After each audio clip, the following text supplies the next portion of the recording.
আসসালামু আলাইকুম।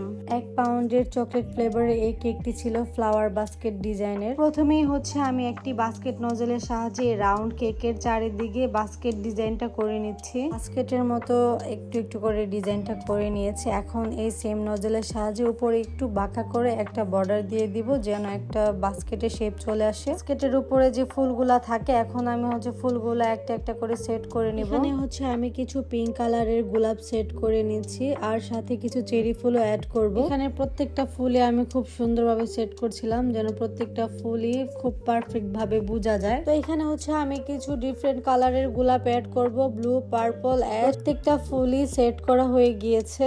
এখন আমি পাতা দিয়ে দিব। এরকম ফ্লোরাল ডেকোরেশনের সাথে তো অবশ্যই পাতা দিতে হবে। এইখানে আমি কোনো নজেল ইউজ করিনি। একটি পাইপিং ব্যাগের মাথাটাকে পাতা শেপের কেটে ওটা দিয়ে আমি পাতাগুলো দিচ্ছি। একটা ফুলের সাইডে এবং মাঝখানে আমি পাতা দিয়ে নিলাম। এখন আমি চেরি ফুলের মধ্যে রেনু দিয়ে নিব, কারণ রেনু না দিলে চেরি ফুলের সৌন্দর্যটা আসলে ফুটে ওঠে না। তো আমার কেক ডেকোরেশন শেষ হয়ে গিয়েছে, আর এটাই ছিল এই কেকের ফাইনাল লুক। আশা করছি সবার কাছে ভালো লাগবে।